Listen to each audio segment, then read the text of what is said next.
fa foto-drafitr'asa telo lehibe ao anatin'ny tetikasan'ny filohan'ny tetezamita kosa no notokanany asabotsy lasa teo tany Antsiranana moa araka izany ny toerana nanomboana tamin'ny fomba ofisialy ny fitokanana ireo foto-drafitr'asa ireo tafiditra ao anatin'ny tetikasan'ny filohan'ny tetezamita ny ohatra amin'ireo renivohim-paritany 5 hafa eto amin'ny firenena ravaka andriamanala eo amin'ny sariny Stefana Zafimandimbetrany.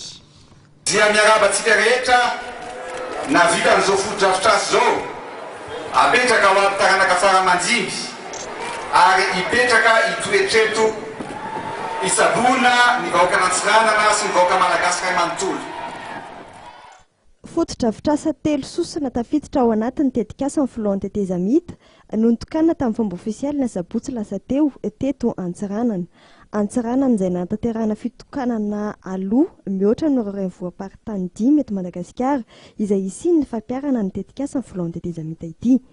Isany amin'izany ny hôpitaly manara-penitra izay sady manara-penitra eo amin'ny endriny ivelany amin'ny maha-foto-drafitr'asa azy no manara-penitra ihany koa amin'ny fitaovana ampiasaina ao anatiny.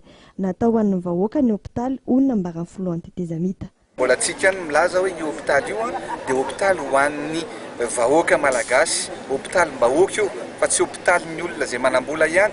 Misy mantsy ny olona natao ohatra hoe tsara loatra ity hôpitaly ity dia ity ve mety ho atao anay olon-tsotra dia eto milaza sy manamarika fa hôpitaly mbahoaka io ohatra ny hôpitaly rehetra, hôpitaly mpanjakana rehetra nisy teto hatramin'izay fa zavatra mahasamihafa anazy fotsiny dia hôpitaly tsy mihina amin'ny tamin'ny hôpitaly any ivelany, hôpitaly misy ny fitaovana rehetra ahafahana mitsabo ny zanaka malagasy rehetra.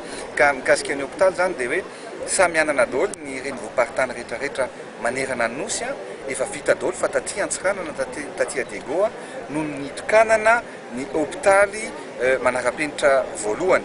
Fandriana ho an'ny marary misy 20 no misy eo amin'ity hôpitaly ity izay misandrahaka amin'ny efitrano mitotaly 30. Ahitana sapa-pitsaboana 12 ny hôpitaly. Mpiasa mitotaly 420 kosa no miara-miasa mampidina ny hôpitaly ka ny 5 dia mpitsabo, 27 mpitsabo mpanampy ary 550 no mpandrarasy mpiasa tsotra.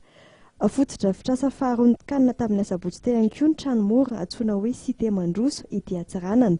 Fianakaviana 570 tamin'ny 13 nametraka anjota taratasy fangatana no nitolorana ny trano tao aoriana ny fisarena izay natao malalahady teto amin'ny tokotany be ny faritra Diana. Ny anarany dia Ratoandro Félicité.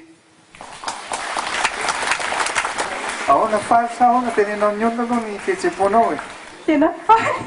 Ny foto-drafitr'asa fahatelo dia nitompy fiantsoana fiara eto Ampiaviana izay natokana ho an'ireo zotra regionaly, ireo komuna ivelany renivohitra ary ny zotra nasionaly.